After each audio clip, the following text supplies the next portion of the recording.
And one of the things that really raised my spirits last year was, we were still in the middle of COVID, and I got a message on social media, private message. And this person said, you saw me in 2017 and you told me that I had insulin resistance, and that's why I couldn't lose weight, and that's why I couldn't get pregnant. And I felt really bad. And I want to let you know that everything's worked and I've lost all the weight. I'm on a keto diet. I'm having a baby in a few weeks and I'm just really happy. And I think, gosh, that means so much to me. If I compare that with somebody who potentially I could have prescribed 3 or 4 medications for 4 years, would they be saying, I feel great with those 4 medications, thank you very much? No.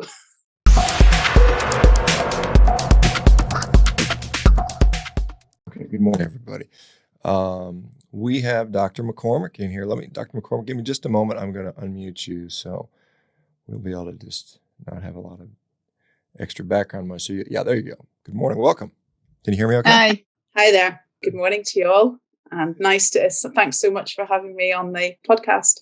Yeah, no, it's a pleasure. And I see your dog just wandered into the room. My little dog is here with me as my little mascot for me. So, well, Dr. McCormack, tell us, I know you have, I guess, insulin diabetes, but tell us a little bit about your background, if you don't mind. Okay, so I am trained as a doctor in the UK. I have been registered for 34 years, and I was a family leader for many years. I am now a registered doctor who just works in this space, and it's not paid work. It's I'm registered, but I don't have a license to practice in a conventional way. I just work with a charity called the Public Health Collaboration, and through our charity, we help people reverse their obesity and diabetes. We help people deal with food addictions and that sort of thing.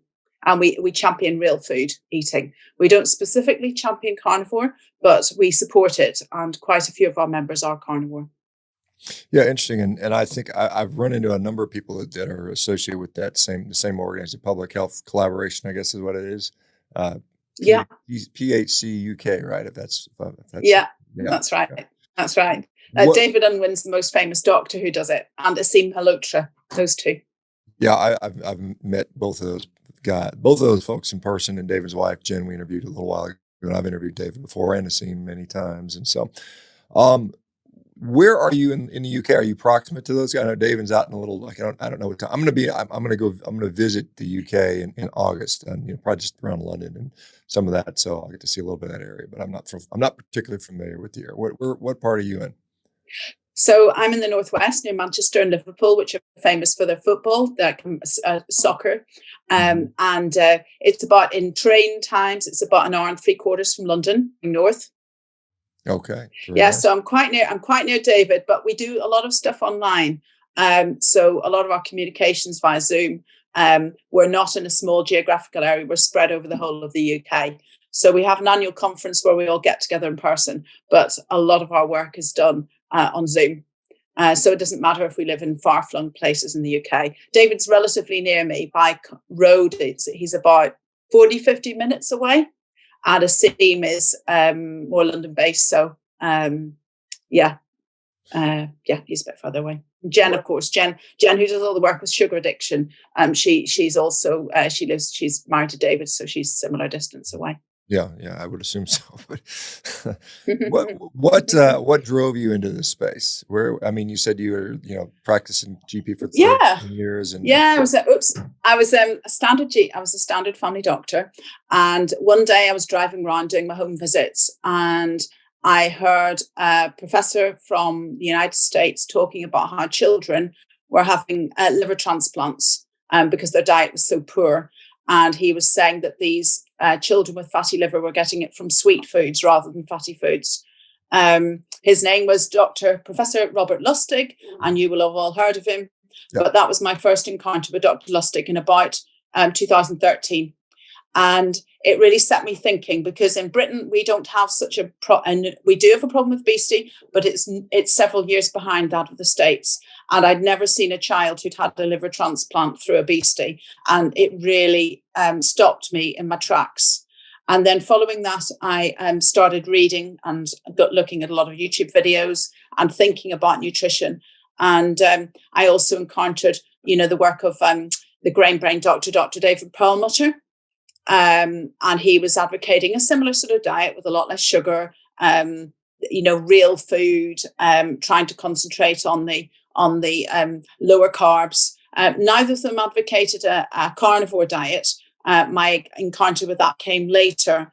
And I'm not even sure whether it was through you or somebody else, but when I realized about carnivore, I was quite intrigued. And a US doctor, a retired US doctor, wrote to me a very, very long letter, maybe about 6 years ago, and told me that there were a lot of carnivore people in the US, and he himself was a carnivore. He'd managed to come off 6 or 7 medications from being, the sort of patient who had never managed to cure, the sort of person who was on, 3 or 4 drugs for his high blood pressure and something for diabetes and so on. And I'd only ever seen people increase their drugs over time. I'd never seen anybody do anything that meant that they stopped their medications completely because they were actually cured. So that set me thinking. And then I also encountered people like, do you know Butter Bob Briggs? I don't even know if Butter Bob's still alive, but I encountered him early on. And there he was, a poor guy who didn't have much money, didn't have much education. That's the sort of thing he says. And he just went to Walmart and bought, the fatty cuts of meat, and he ate lard. And he certainly didn't eat much in the way of fruit and vegetables. And I thought, well, that's pretty amazing. That is really amazing. So you can't deny those people. You can't say you're wrong. It's been right for them.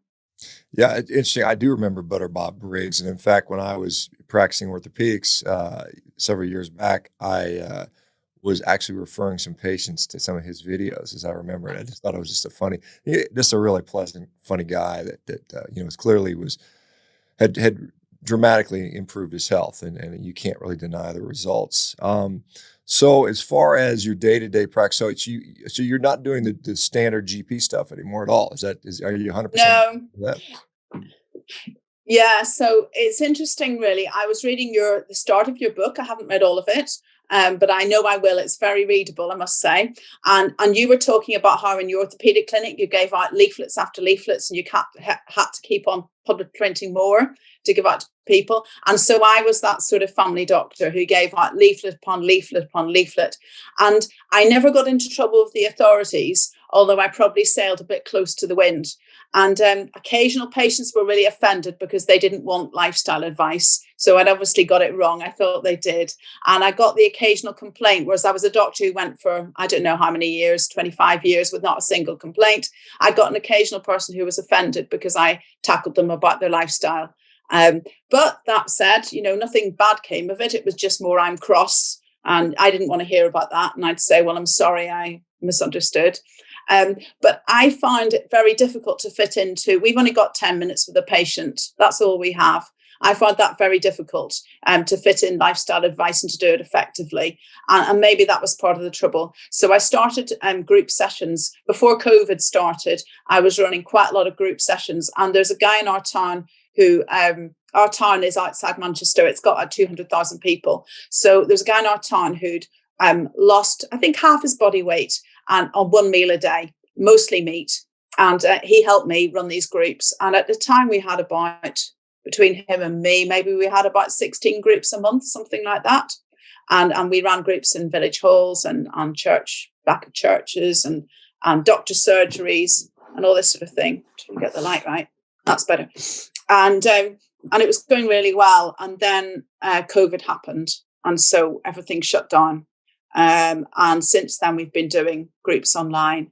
And I do a lot of, mostly I do work with the Public Health Collaboration, thinking about how we're going to help change the narrative in the UK, hopefully change the dietary guidance of the UK, and help lots of individual people get their lives back, reverse the diabetes, reverse their obesity, and that sort of, and get rid of food addiction, which is a really, really big problem now. Yeah, I think it clearly is. And I was just thinking about, we've got a new medication. Well, I'm sure you're familiar with the GLP-1 agonists, which are primarily a diabetes drug, but now using as a weight loss tool. And they're, because it has an effect on satiety. And my gut instinct to that is it's going to work for some people for a short period of time, and then they're going to just food addiction their way through that, right? They're just going to continue to see.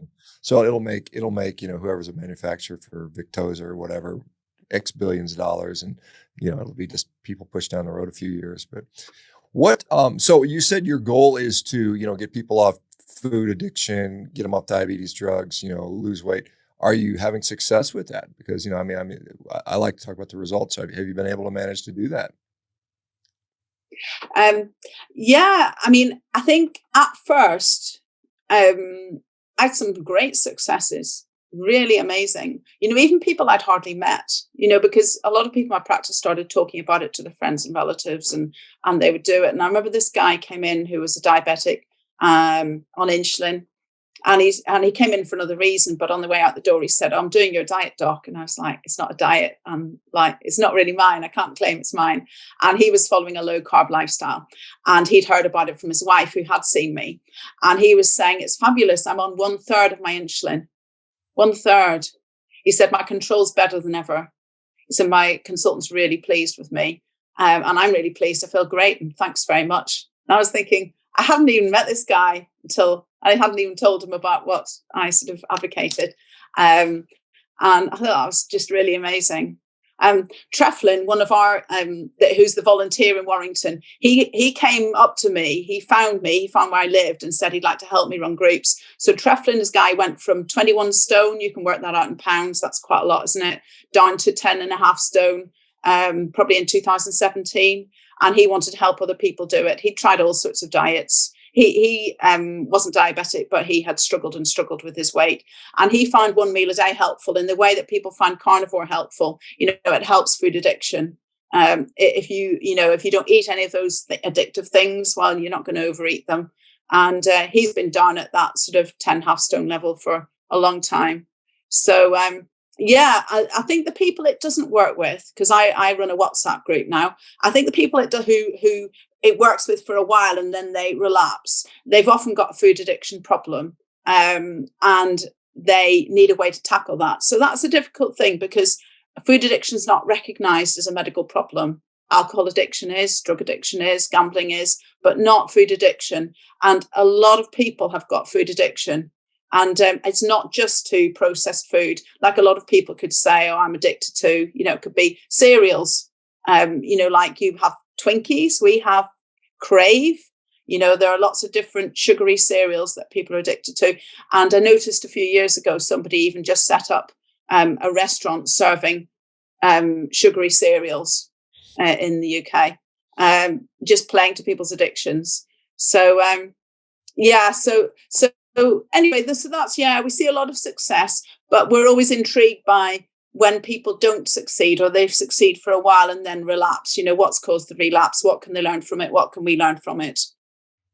Yeah, I think that is the real big piece of the puzzle, is how to get people to be compliant over the long haul. And again, everybody will say you've got to find a diet that people can stick to and is sustainable. The unfortunate thing is the most sustainable diet is the junk food diet, because everybody can stick to that.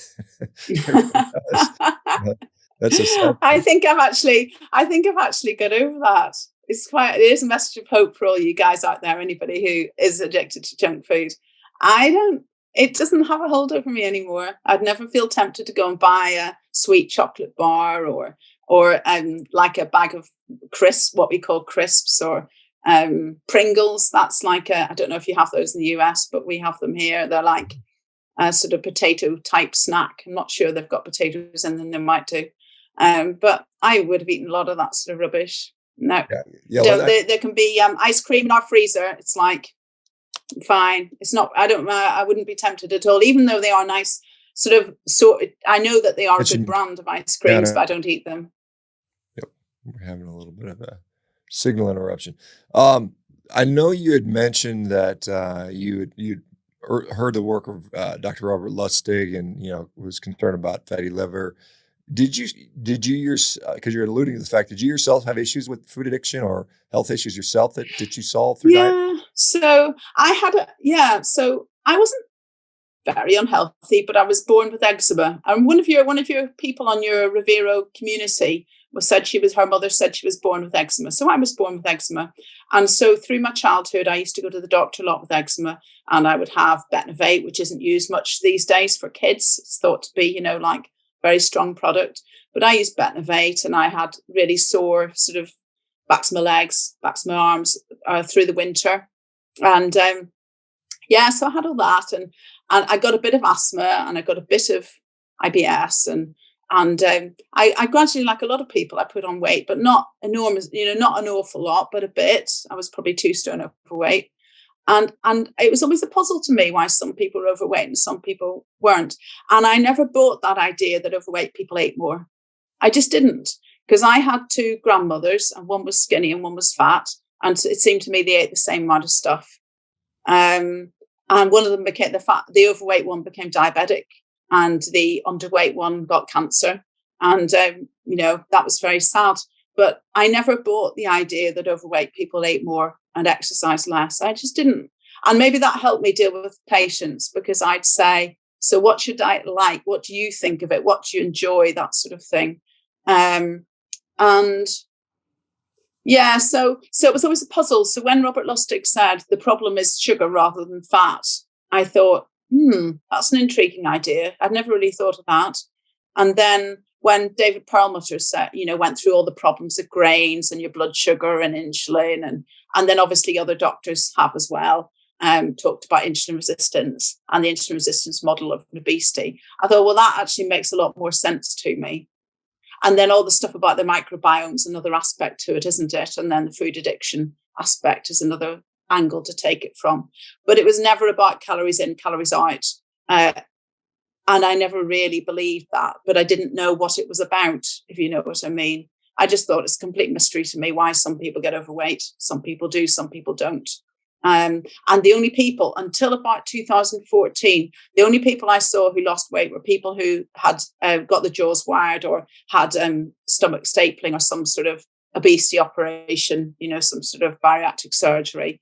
But from 2014, I started seeing people who did it through methods like eating protein with every meal, or cutting their carbs, or 1 meal a day. There were lots of methods I saw that worked, and I would see people, and they'd come in, I'd have the computer screen here, the person had come through the door, and I would be like, have I got the wrong record on the computer? And I might say sometimes, is it possible I've got the wrong record on the computer? Can you confirm your name and date of birth?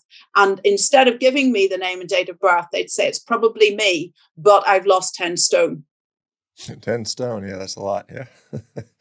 Yeah, that's 140 pounds. So that was, So that is just like, that never happened before, unless somebody had bariatric surgery. And what I would see with bariatric surgery was really interesting. So some people would lose a pile of weight and mostly keep it off, still be an overweight person, but mostly keep it off. But then some people would lose it initially, and then after a few years, they'd climb up to being just as bad as they were before. And I think that's really, really sad. I went to a medical meeting once, and the chef was really a very overweight lady, and there was nothing there I could eat, because then I was very, very strict low carb. I would never break it. I would never think, well, I'll just have to have some sandwiches and fruit because it's the only thing there. And so I was sort of scratching my head and thinking, oh God, I'm going to have to just not eat. That's quite a good thing. I just won't eat, but I was hungry. I'd had a long morning. And she saw me there and she said, is there anything I can get you? Because I can tell there's nothing here that interests you. And I said, I eat meat and I eat fish and I eat salads at a meeting like this. That's the sort of thing I would eat. And she said, oh yeah, I've got that in the fridge. And she said, I know what it's like.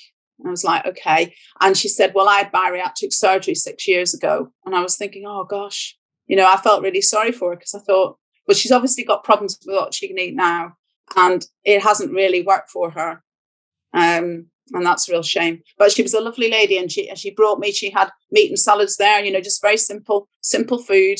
And I find now that at meetings, you will get a lot more people who just eat real food and will look around at things that are in batter and breadcrumbs and sandwiches and just think, all right, they won't eat, or they'll have something in their bag. Maybe they'll have hard-boiled eggs, or they'll have some tinned fish, or they'll have something that they can just sort of eat themselves, or maybe they'll just wait till later. But that was my experience. What do you, you'd mentioned you're just sort of befuddled by why some people can lose it and then keep it off and others can't. Do you see any commonalities between those two groups, or what differentiates those groups other than the fact that one's kept weight off and one hasn't?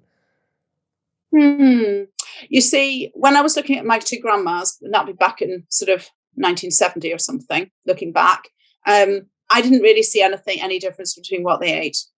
They ate similar stuff.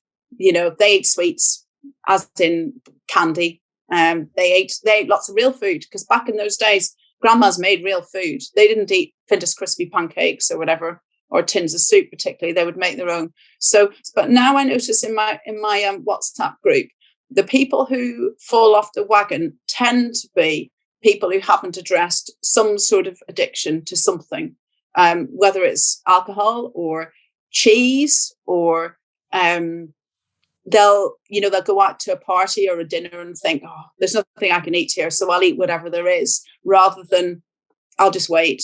But often they just haven't addressed it. They've falling off the wagon's normal with this lifestyle. It's just getting back onto it and thinking, what made me fall off the wagon? How can I get back on the wagon again? And actually, as time goes on, they just don't, it doesn't happen with the same frequency. Like Treflin, I can speak about, he goes online and talks about this sort of stuff. He will occasionally eat something that's not on his plan, but not very often. And certainly an awful lot less often now that he just basically eats one meal a day. Interestingly, I met the Treflin in a little sort of cafe, like a bar with food downtown a few weeks ago. And we were just sitting there talking about an event we're going to hold. And a young man walked past and he was saying, oh, hi. And he sat down and talked to us. And he was a young man who'd been very overweight, who had followed the low carb carnivore sort of lifestyle, lost it all, and felt great. He was just telling me how fantastic he felt. And he had independently done it. He hadn't done it through Treflin or my group. He just found out about it from somewhere else. One of our local doctors, he'd done it. He didn't even know it had a name. I was saying, oh, how did you do it? And he said, oh, my coach at the gym told me how to do it. He didn't know that there were doctors doing it. But if people fall off the wagon, they should just think, look, that does happen. And what caused me to fall off the wagon? And what do I need to avoid? Is there anything that's made me, fall off the wagon? And what happened to me when I did it? How did I feel? Did I feel great? Did I get tummy pains? Did I get bloating? Did I get a headache? Just think about what feelings you get and then just go back on again. And I think support groups help most people, or coaches. I see you've got quite a lot of coaches. I think that's a really good idea. It's there's no commonality. I'd say there are some themes. I think alcohol's a big theme. I think alcohol makes your willpower disappear, or can do. So I think alcohol's a big thing. Also, just what would make you, the sorts of what you tend to overeat. I would never overeat lamb or salmon or broccoli, even though I know you guys don't eat vegetables on the whole, but I would never overeat certain vegetables, and I would never overeat meat. This is just speaking about my experience, but I would overeat cheese and I suppose cream. I wouldn't overeat ice cream because I don't really eat it. I might occasionally have a very, very small ice cream, but really rare. It's probably once a year or something. And even then, I think when I have it, I think, why did I bother? I didn't feel particularly good having it. I didn't feel bad. It's just a small thing, and it's just, why bother, really? So the only thing I've noticed is probably alcohol and going to events. People who go to events, whether it's a party or a Christmas or just they regularly go to events, through work, and just not being prepared. I think being prepared for events, eat first. If you think you're not going to have the right food at your event, just eat first. And then don't eat at the event, just arrive just with not quite enough time to eat, but enough time to do your networking or listen to their lectures or whatever you're doing. There's a couple questions in the chat I wanted to see if you'll be willing to address. So one is the concept of people that can moderate versus those that must abstain, particularly regarding, say, food addiction issues. And then the other one was about the concept of metabolic flexibility, being able to, eat a ketogenic style diet versus, reintroducing carbohydrates, I suppose. Any thoughts on either of those two concepts? Yeah. So I've been doing this myself and I'm not, bear in mind, I'm low carb rather than strict keto. I've been doing this for years now. And and I've been, obviously watching lots of other people, helping a lot of people on their journeys. Some people cannot do moderation or occasional eating of the thing that they're addicted to. A bit like alcohol, some people can't do moderation. And then some people can, but it's what you're trying to achieve. So one of the things I say to people is, a year from now, you're a lot healthier. What does healthier mean to you? And it might mean things like being able to bend down and do your shoelaces. It might mean fitting into all your old dancing dresses, or it might mean going through the turnstiles because you're going to fit, or going on a flight because you'll fit in a standard airline seat. But are you achieving your goals by occasionally moving out of keto and back in again? Or is it throwing you completely off track so that it might take you months to get back on again? So the solution's as individual as you. I think a lot of people, especially in the first few years, cannot do moderation, but maybe they can do a little bit of moderation after that. It's funny really, I used to ski, and I had a really bad skiing accident 12 years ago, and my legs have more completely recovered. But when I went back, I was nervous. And so I skied, the easy runs, and I skied slowly, and it wasn't enjoyable. And it wasn't what I used to love. And I think it's the same about certain foods. I used to love those Belgian shells that we get over here. I don't know if you get them. They're chocolates, and they're in the shape of shells, and they've got a sort of hazelnut praline sort of center. I used to absolutely love them, and I would love eating a lot of them, but eating one of them just doesn't do it for me. So I'm better off not eating them. And I think that's the same with the things that people eat too much of. They enjoy them because they eat too much of them, and then if they're going to stop eating them because they're not part of a ketogenic diet, it might be best just not to bother. But after a few years, I did occasionally eat one thing or another, especially if it was sort of shoved in my face. And I'd think, well, one won't harm me. And it won't harm me, but I didn't really enjoy it. So I may as well not bother. Yeah, it's pointless if you don't get any sort of pleasure out of that. And you talk about the foods you couldn't overeat, lamb and salmon and broccoli. I would agree. I'm definitely not going to overeat broccoli because I never liked it in the first place. So, let me ask you, in the UK, I assume, I don't know for sure, but I mean, I hear about, this sort of concern about the environment. And I know, I saw an article like in Ireland, they were projecting they need to cull 1.3 million head of cattle to meet the EU sustainability goals or something along those lines. Are you seeing a lot of that in where you are? Is there a big push to cut out on animal agriculture? Yeah, that's a very good question. So in our charity, we brought in somebody who is an expert in sustainable agriculture. And that's the way we want to go, really. But you do see a lot more, there's a big movement about rewilding fields and not using them for animals. So around where I live on the edge of the countryside, full of fields. If you walk out, you can walk up for miles and miles and miles from my house, even though it's on the edge of the town. But you can walk for miles, and there are animals there, but probably more crops like wheat and barley. Ireland and England are supposed to do a lot more sustainable cattle, I don't know, what would you call it, beef production. There's meant to do a lot more. My daughter's boyfriend at the time, he was doing agriculture, and he said all the beef in the UK is grass-fed. Ireland's a small country. It's still full of animals. I was there a month ago. They do a lot of dairy, especially County Cork in the southwest. They do a lot of beef cattle. Ireland's one island, even though politically it's two jurisdictions. It's one island when it comes to animals. There's an abattoir for beef on one side of the border and sheep on the other side of the border. And it's a big meat-eating country. And a lot of it's sustainable. They've got very small fields. They don't completely eat grass. They do have some supplements. But it's meat eating in Ireland is very, very popular. And yeah, they'll be sort of dragged along by the EU a bit, but they'll be very skeptical at the moment because it's such a big part of their culture. Where do you what are your thoughts on protein consumption? There are, people within low carb space that feel that, we should sort of keep protein moderate at most and perhaps even on the lower side. And there's other people that are very pro protein. Where do you fall on that spectrum?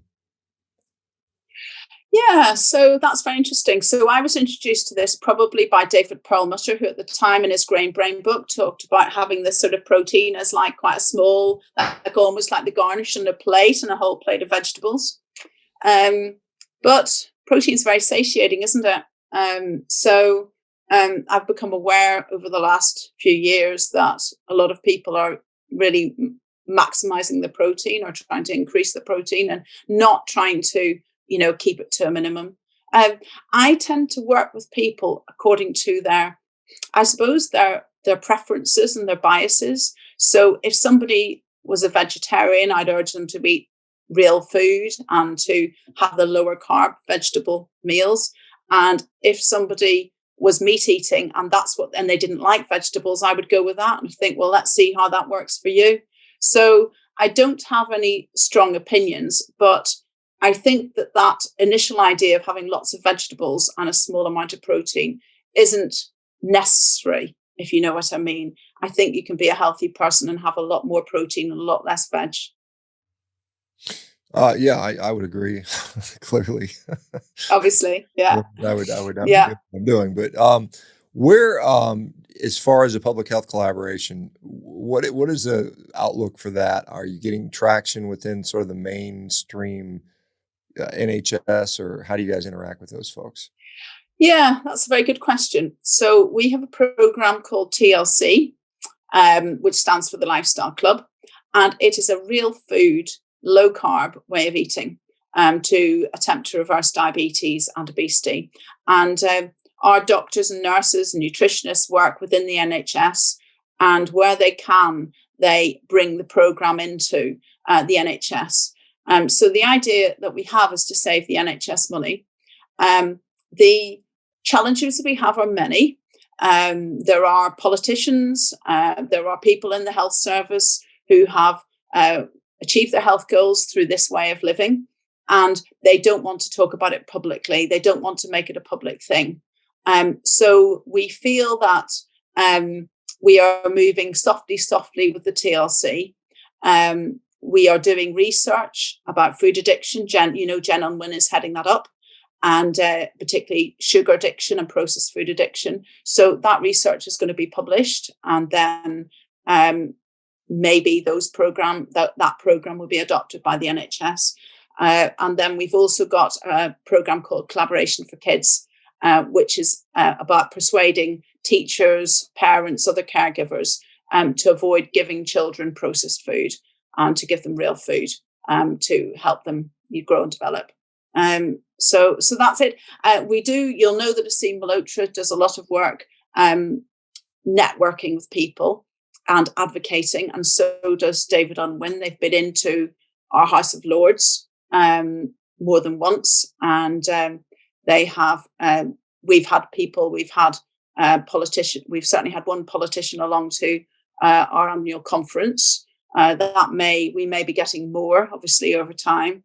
I think we need to do lots of things hand in hand. We're working with the NHS. We're working within Parliament as far as we can, or trying to network with people in Parliament and get people to change the narrative, because what they're currently doing isn't working. Everybody's getting sicker, and in spite of all the information they're giving. Why is it, you suspect, you said there's several politicians that have benefited from this particular lifestyle advice? Why do you think they're reluctant to talk about it publicly? I think it's because of the processed food lobby, or whatever. Like, say, for instance, a politician who reversed their diabetes said, "I've reversed my diabetes following a low carb lifestyle, and I no longer need to take insulin." It's a very simple sort of message. There are lots of ways you can find out about the low carb lifestyle. Well, the people who produce insulin will think, this could have an impact on our sales. And they will know who to contact in government, because pharma has got strong links with government. They will know who to contact to actually get an interview with that politician and actually talk to them about maybe putting the message in a different way and maybe making it less impactful, which is not helpful, to an ordinary man or woman who wants to reverse the diabetes. So I've been told this in another way by another politician who privately, that either the food companies or the pharma companies can get immediate access. They could be in their diary the next day if they say anything against a product. And for instance, years ago, we had a politician called Edwina Curry who said something against eggs. She was severely punished for that. And basically, she said most eggs in our country were affected by salmonella. I don't know. It's a long time ago when she said that, but it may well not be true now. But she was slated for it. But it's the same. But anything that affects the bottom line financially, the company concerned will get onto government and will have the access in the way that we don't have that access. ASEEM and the Public Health Collaboration are trying to build up access with a whole variety of people to try and actually get our message heard. And it's not easy for us, but it's very easy for people who have a publicly listed company. Yeah, it is. Obviously, there's some definitely unfairness in the system for sure, and it certainly weighed towards corporations that have a lot of capital and access. It seems like the NHS, which is, correct me if I'm wrong, but it's a publicly funded institute that is not for profit. It's a government run entity. Would stand. Like the work that David Owen's doing, where he's showing you're saving X amount of pounds, hundreds of thousands of pounds a year, or whatever the numbers are. It seems like it would be very simple for them to make that decision. Yeah, it's very interesting, isn't it? So I think this is just my theory. My theory about it is it's hard to get in because an awful lot of people have got food addiction and they don't want anybody taking their cookies away. And they may feel bad about their own food habits. They may see a lot of people who struggle to change their eating habits, and they empathize with them. And I think it works at all sorts of levels. We have several groups. We have a Google group running to hundreds of members, and we have a Telegram group running to hundreds of members. And they're mostly members of the health professions. And they talk about, trying to approach a local NHS organisation, and the person in charge has got a severe weight problem, or the person in charge isn't interested and they've got a can of Coke on the table. They won't all have weight issues. It does back up what I think, that a lot of people with food addiction don't have a weight issue. And it's not just about weight, it's about wellness. But if you're approaching like I did, I approached somebody who was in charge of a local diabetes program, and on his desk were 2 tins of full sugar Coke. And please, all of you, say full sugar Coke whenever you describe Coca-Cola, not full fat Coke. It's a fat-free product. So he had 2 tins of full sugar Coke on his table. So clearly, if he does, he's not thinking about, I don't think there were props to say that stuff's very addictive, I never touch it. But you're going to have an uphill battle if the local person, I'm just going to, excuse me a minute, just need to call that person later. You're going to have an uphill battle if the person who's in charge of the purse strings locally has got a food addiction problem themselves. So that's it. Yeah, I think we're getting through. We are getting through. There are a lot more people who know about low carb, real food, carnivore. A lot of people I spoke to towards the end of my time in general practice would already be doing it. And they would say things like, well, you might not approve, doctor. And I'd be like, you don't know me. You don't know me at all, thinking I wouldn't approve of a low carb diet. So yeah, it's a slow process. If 2/3 of the population of the UK are overweight, and the 1/3 that are overweight, normal weight, also may have a food addiction, you've got a lot of food addicts there, haven't you? Oh, absolutely. Yeah. And obviously in the US, we're farther along than that. I think we're at 75% overweight or obese. And I don't know how many of the remainders are considered healthy, probably even a small minority of that. Um, do you, so just for my personal information. So I pursue basically a fully meat-based diet.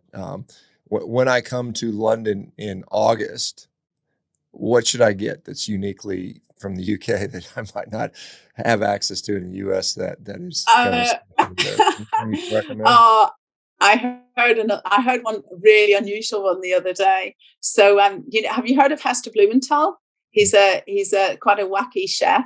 No. So apparently so he's got a new restaurant, and one of the things in the menu is pig nipples, Interesting.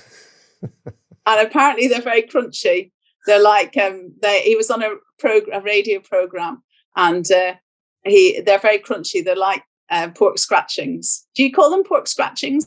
Like crispy pig skin? Yeah, You might call them pork, something else. I think a lot of people call them pork rinds here, or there's some. Yeah, that's it. Yeah, they're like pork rinds apparently. But yeah, I think it's relatively easy to get a meat, just meat. Mhm. I think it's relatively easy. We have 12 trustees in the Public Health Collaboration. They're in charge of running the charity and setting the direction and so on. And two that I know of, the 10 new ones joined recently. Two that I know of are carnivore. Interesting. So Yeah. that's interesting that out of the new 10, that 1 in 5 are carnivore. Yeah. So it's relatively easy. I mean, I find with going low carb, I just look at the menus online and it's it's not usually a problem. There are lots of places that do steaks, so that's pretty easy. And you can always ask them, make sure don't cook my steak and anything, just have it plain.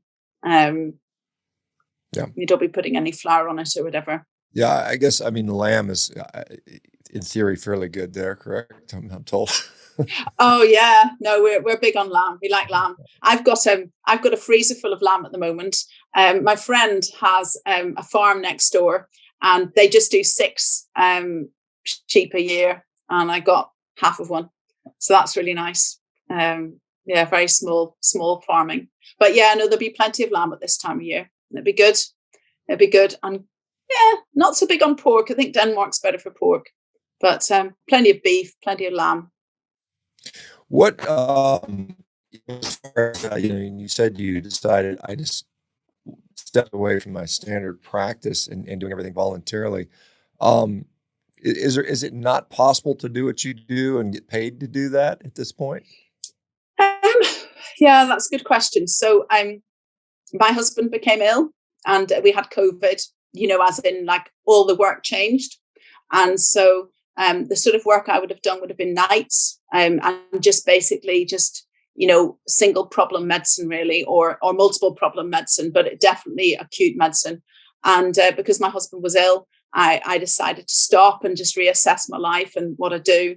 So I'm very interested in your Revero community. I'm very interested how you run your website. I think that looks fabulous. I suppose there are quite a few of us who are thinking, well, what do we do next? I'm still registered as a doctor. I just don't want to practice in the way in which will force me into doing lots and lots of prescriptions. Especially when my husband's, I want to be around for him.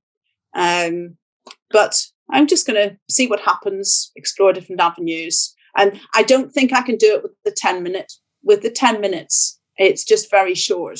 I think I would need to join, if I were to go back, I'd need to join a practice that was much more open-minded. And I think this sort of thing may come where they do a lot of group work, they do a lot of lifestyle work.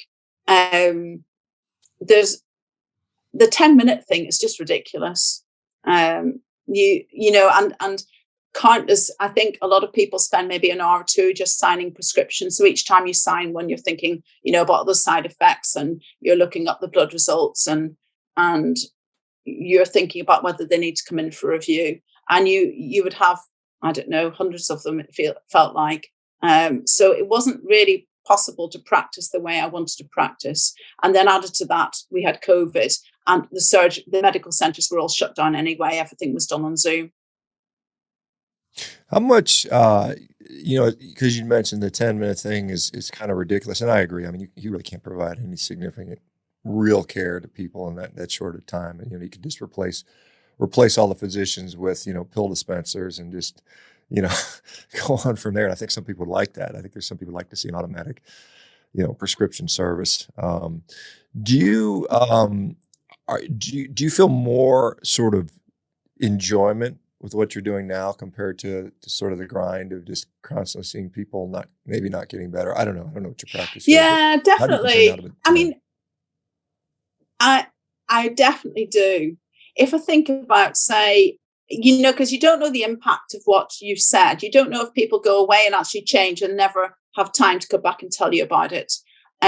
But one of the things, because of social media, people can find me. And one of the things that really raised my spirits last year was, we were still in the middle of COVID, and I got a message on social media, private message. And this person said, you saw me in 2017 and you told me that I had insulin resistance, and that's why I couldn't lose weight, and that's why I couldn't get pregnant. And I felt really bad.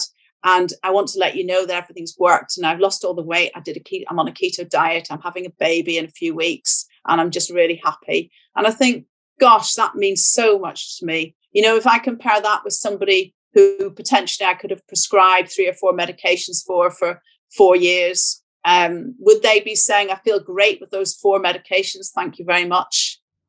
No. Yeah. So these things really do make a massive difference. It's lovely. And it doesn't help everybody. At least it doesn't help everybody just at this moment in time. But give it a year, give it 2 years, maybe even give it 6 weeks. There are people who take in the message and think, I'll do that one day. And it makes a massive difference to them. It's a lovely thing. It's definitely the way to go. I mean, if I were starting out, if I were 30 years old now, starting out with my own practice, I would want it to major on lifestyle changes and not shove it down people's throats, but just have that opportunity for people to come along and join groups or do. It could be little family units, or it could be 3 or 4 people, or it could be a group of 12 people all learning together, and it's just, and open people's minds to the possibility that they can change the lifestyle. Because for too long we thought, oh, you just can't. You try, you fail. You try, you fail. Actually, I see people who try and succeed, having failed many times. And I'd think of it as analogous to, like people who gave up smoking 20, 30 years ago. My father stopped smoking when he was 36. He lived till he was 80. That's a very long time to have given up smoking. And you can do that with processed food as well. Yeah, for sure you can. Well, you mentioned social media where we're unfortunately running low on time. And I really appreciate you just chatting with us. It's always awesome to see more and more physicians that kind of get it, in my view. Where can people find more about the public health collaboration, more about your particular social media, and if they want to work with you, where do they go? Yeah, so I have a website it's a little website called fatismyfriend.co.uk. So I'll just put it on here, and I'll put on the public health collaboration. So it's www.phcuk.org. And there we go. That's it. And then Fat is my friend. I must admit, I put all my information on at the beginning with Fat is my friend when I was a GP, as in a family doctor. And then I didn't add to it. I think I've occasionally just put on, I run a WhatsApp group, but I'll just put it on because I quite like the sort of ideas on it. And it's a bit like yours, just going through different conditions and all the things that can be helped. When I first learned about this, and Dr. Perlmutter said so many conditions could be helped by this, I actually thought he was just being ridiculous. You wouldn't believe how many things are helped by eating better food. And I've seen that. So many things. And I think one of the reasons people go carnivore is because they haven't had as good results as they'd like. And they wonder if carnivore is going to make things even better and take them onto a new level. And that's certainly been the impression I've had. Quite a few of my patients in my WhatsApp group have tried carnivore if they're not currently on it. Not through me suggesting it, but they've just done it, and I've supported them. So it is really, the Telegram WhatsApp group, this is Coach Becky is asking about it. So the Telegram WhatsApp group is for members of the health professions, mostly. Actually, some coaches are on it as well. And if you want to, I'll just put on my,